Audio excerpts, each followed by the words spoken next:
Tire as crianças da sala. Adão, Eva, a cegonha e o Papai Noel são tão críveis e reais quanto o Papai Noel, a cegonha, Eva e Adão.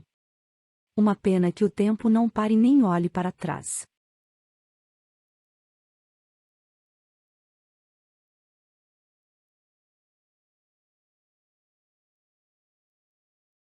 Neste capítulo, o dimorfismo sexual. Tudo leva a crer que o dimorfismo sexual em nossa espécie seja um atributo recentemente surgido na escala evolutiva, tendo tido início, provavelmente, em algum momento entre 60 e 340 mil anos atrás, quando da consolidação do cromossoma Y na espécie humana, embora tenha surgido muito antes. A julgar pela idade de Lucy, o mais antigo fóssil já encontrado de nossos ancestrais, datado como tendo de 2,5 a 3 milhões de anos de idade, parece mesmo que por muito tempo em nossa espécie só houvesse mulheres, nossa reprodução sendo feita por algum mecanismo de autofecundação ao longo de todo este período de monomorfismo sexual. Prováveis justificativas para a indução da diferenciação sexual seriam novas demandas relacionadas à proteção e defesa das famílias e dos grupos sociais, habilidades específicas para a caça, a pesca e a coleta de produtos vegetais, conveniência da dedicação integral das genitoras à criação dos descendentes, o aumento da variabilidade genética pela redução da consanguinidade, encontros fortuitos sem convivência mais prolongada, e, eventualmente, melhorias nas condições de vida, de convivência, de amadurecimento e de socialização da espécie. Estes seriam bons motivos indutores deste dimorfismo.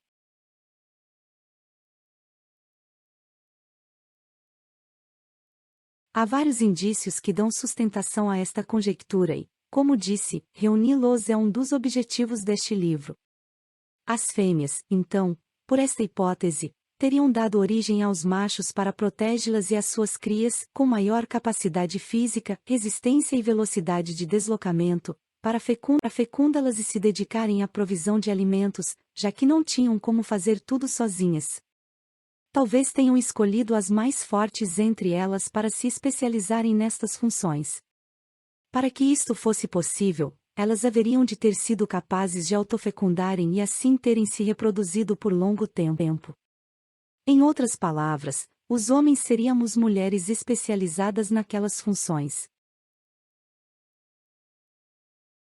A ejaculação feminina, por exemplo, pode ser remanescente deste formato primordial e ainda oferece várias características que permitem esta inferência.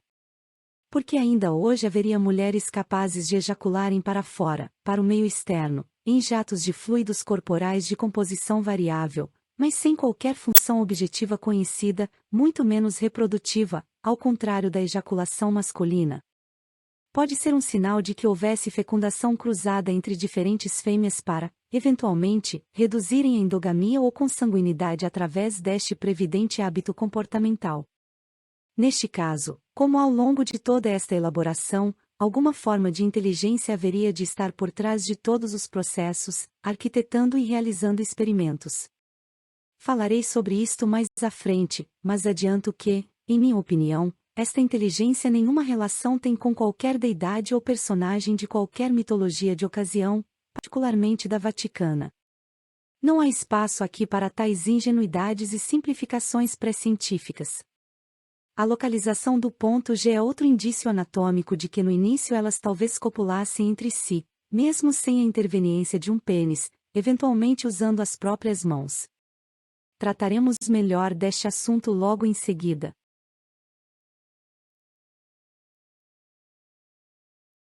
O primeiro homem teria sido, portanto, uma mulher especializada em caçar, pescar, coletar, defender e copular.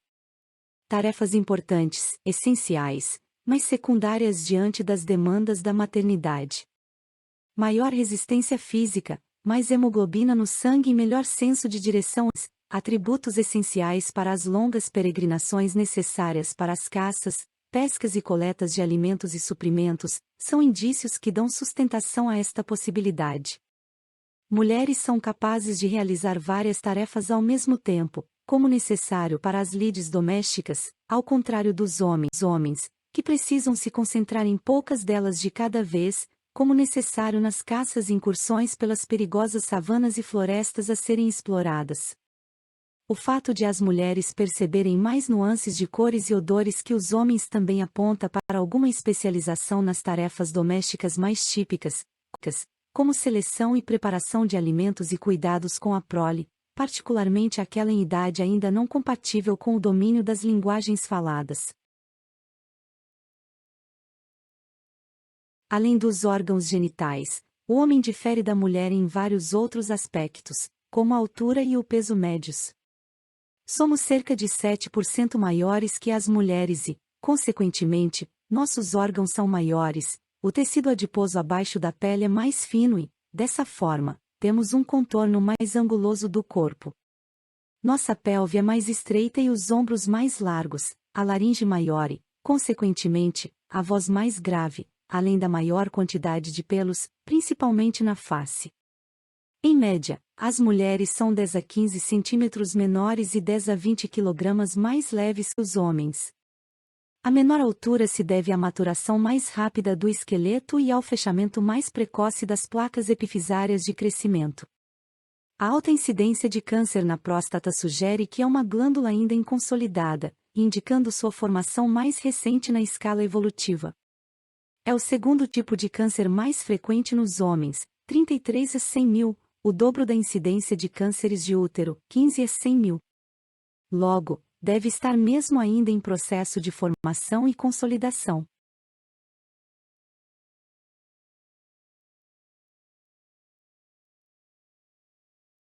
Por conta destas diferenças anatômicas e funcionais, ocorre um deslocamento do centro de gravidade do corpo feminino para baixo, o que no esporte influencia negativamente no desempenho geral, sobretudo em corridas e saltos. Na mulher observa-se entre o braço e o antebraço uma angulação em forma de X e uma hiperextensão na articulação do cotovelo. A maior flexibilidade daí oriunda é uma vantagem competitiva evidenciada nas modalidades esportivas de expressão, ginástica artística e ginástica solo, por exemplo. No atletismo e nas provas de arremesso e lançamento, ao contrário, esta angulação prejudica o desempenho. A posição em X dos braços também influencia negativamente na execução de exercícios que exijam apoio mais firme. Isto significa que as mulheres permaneceram por mais tempo com braços maiores que as pernas, se deslocando principalmente pelas árvores em relação aos homens. Logo, também por este ângulo, parece serem bem mais antigas que os homens na cena natural. Os pelos, como os da barba e do bigode nos machos, podem ser mecanismos de disfarce muito úteis para as caçadas, além de protegerem os pescoços e outras partes do frio e dos ventos, com o concurso auxiliar do eriçamento da pele, ou arrepio. Como os homens ficamos carecas bem mais cedo, parece que pelos e cabelos têm função de atrativos sexuais, o que pode ajudar a explicar as barbas e bigodes mais desenvolvidos. Como as mulheres também desenvolvem estes pelos, ainda que forma diferenciada, provavelmente já os tivessem antes da formação dos homens. Logo, estes pelos seriam atributos da espécie, não dos sexos, já que as mulheres ainda os desenvolvem na menopausa. Muitas diferenças são influenciadas pelos hormônios sexuais. Por exemplo, os hormônios femininos podem causar no homem o desenvolvimento das glândulas mamárias, denominado ginecomastia. Já os hormônios masculinos causam nas mulheres o engrossamento da voz e o aumento da formação de pelos, o que ocorre normalmente na menopausa, como disse, quando a produção de alguns hormônios específicos se reduz consideravelmente. Ainda nesta linha de comparações, de uma maneira geral a puberdade em meninas inicia-se bem mais cedo do que nos meninos. Nelas, a partir dos 8 anos já se observa o desenvolvimento das mamas e, por volta dos 12 anos ocorre a primeira menstruação, a menarca, o principal rito de passagem para a idade adulta. Já nos meninos, o volume dos testículos começa a aumentar só por volta dos 11 anos, os pelos pubianos surgem por volta dos 12 anos e os pelos da face apenas aos 15 anos. O esqueleto feminino também se consolida bem antes que o masculino, cerca de 3 anos antes, já que os meninos continuam a crescer até os 18 anos e a altura das meninas se estabiliza já aos 15 anos. Os cérebros masculinos e femininos não funcionam da mesma forma, apresentando diferenças na maneira de processar informações e emoções. Alguns neurofisiologistas explicam que homens são melhores em cálculos que mulheres, que, por sua vez, lidam melhor com as relações humanas e com as linguagens. Essas diferenças provavelmente estão relacionadas com a orientação das conexões entre os neurônios. Outro ponto interessante em relação ao sistema nervoso central é que mulheres possuem mais massa cinzenta, região com corpos celulares de neurônios, que os homens, que possuem mais massa branca, formada por prolongamentos dos neurônios.